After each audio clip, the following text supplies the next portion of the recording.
Have you ever done something so hard, so exhausting, so completely heartbreaking, and in the middle of it all, you quietly realize this is one of the greatest honors of my life? Welcome back to From Overwhelmed to Relieved, the Senior Caregiving Podcast. I'm your host, Shannon, Senior Care Consultant, Advocate, Certified Dementia Practitioner, and someone who has walked this caregiving path both personally and professionally. This is the podcast where we break down senior care decisions, talk honestly about dementia and caregiving, and help adult daughters find relief while taking clear, loving action. Because you deserve to get your mom the care she deserves without losing yourself in the process. If you're juggling your own life, work, marriage, kids, while trying to care for a parent with a complex need, if you're exhausted, overwhelmed, and secretly wondering how much longer you can keep doing this, you're in the right place. This is where we speak truth with tenderness, accept the messy realities of caregiving, and remind you that choosing yourself and loving your parent isn't selfish. It's necessary.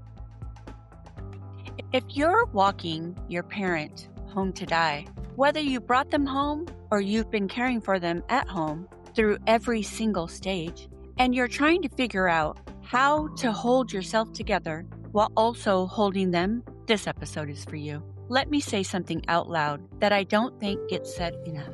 We spend so much time in caregiving preparation for the decision, the placement decision, the hospice conversation, the DNR, the hard talk with the doctor. We prepare for logistics. We prepare for the grief that we know is coming someday. But nothing, I mean nothing, fully prepares you for the actual final days. Not the books, not the hospice nurses, not even the people you love the most. Because there's no rehearsal for watching someone you love walk toward the door and knowing you cannot follow them. Here's what I see and what I've lived.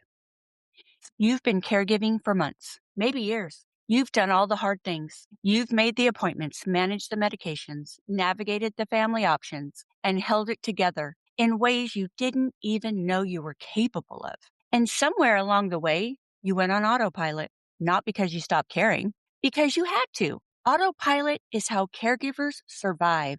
You get up, you do the next thing, you handle the next crisis, you manage the next call, you keep the balls in the air. Because if you stop to feel all of it, you're afraid you might not get back up. I know that mode.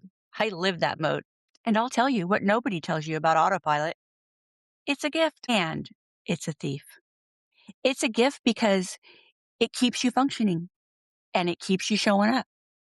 It keeps you present when the presence is everywhere. But it's also a thief because sometimes it steals the moments you don't even realize you're in until they're gone. Here's what I want to offer you today, not as a professional, but as a daughter who has walked this path. When we walk closer to the end with someone we love, something shifts. The to-do list gets quieter. The urgency of keeping all the balls in the air start feeling less important because the most important thing in the world right now is right in front of you and it won't be there for much longer. That's not a crisis. That's sacred. I've been thinking a lot lately about what it means to care for someone in their final days, about the strange, holy collision of exhaustion and honor that lives in those moments, about how you can completely be wrung out and completely full of love at the exact same time. There's a grief that comes in these days that is different from most grief you've been carrying, the anticipatory grief, like you've anticipated it. It's coming. The kind you've had for months or maybe years is the grief of losing.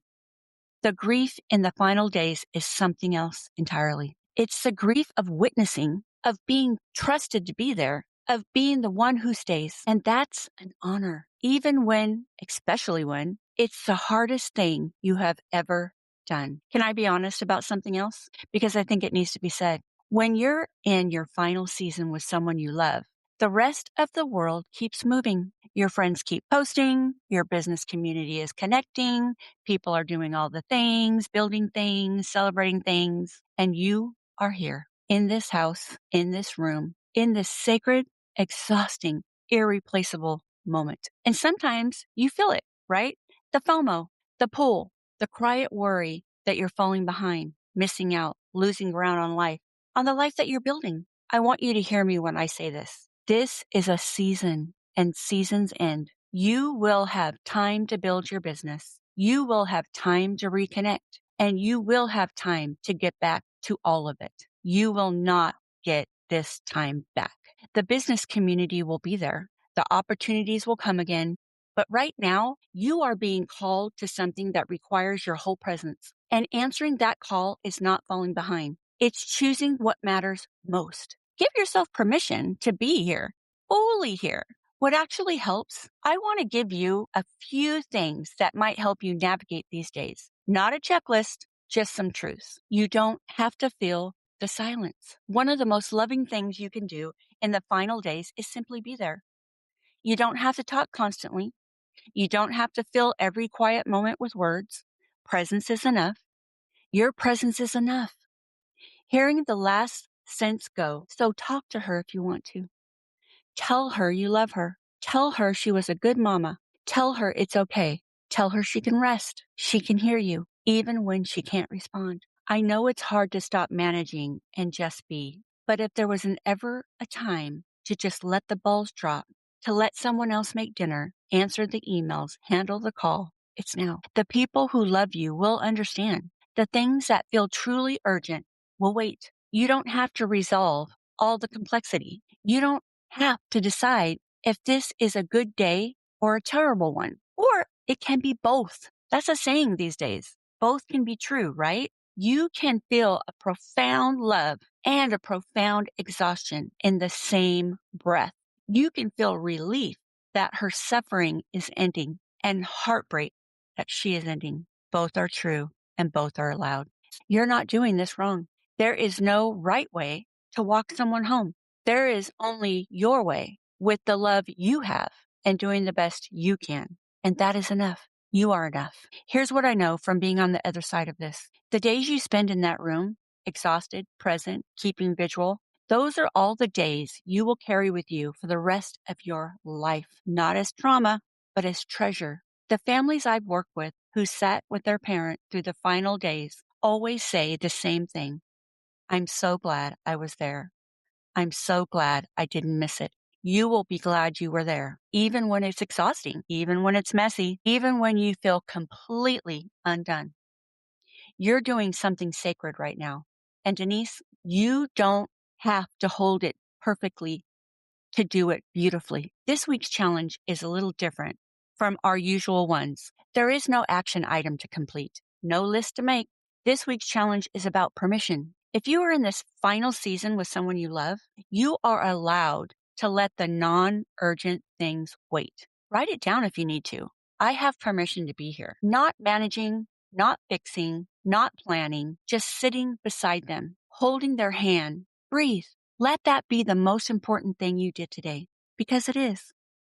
If this episode touched you, share it on Instagram. Tag Clark County Senior Resources. You don't have to share your story. Just share the episode, because somewhere out there, another daughter is in the same season and she needs to know she's not alone. This week's mantra, I am exactly where I'm supposed to be. This is my sacred season and I am enough for it.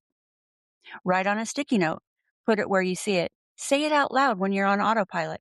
It tries to tell you should be somewhere else. Caregiving is not a solo journey, and trying to handle everything yourself is exactly what leads to burnout, resentment, and regret. If you need community right now, not advice, just people who get it, I invite you into the Strong Daughters Club. It's a free community on Facebook for adult daughters and caregivers walking this exact path. The women in there understand the exhaustion and the honor. They won't ask you to explain yourself. They will just hold space. You can find the link to join Facebook in the show notes, or just search Strong Daughters Club on Facebook. And please do these things. Subscribe and rate this episode. Your review helps other daughters who are drowning and overwhelmed find relief they desperately need. Share this episode with another daughter who is quietly carrying too much. You know her. She's the one that says, I'm fine, but looks exhausted. Send this to her. Let her know she's not alone. Do the challenge. Give yourself permission this week Share it publicly and tag Clark County Senior Resources on Instagram. Next week, we're tackling another tough caregiving reality that nobody talks enough about. You won't want to miss it. Thank you for being here. Until then, be gentle with yourself.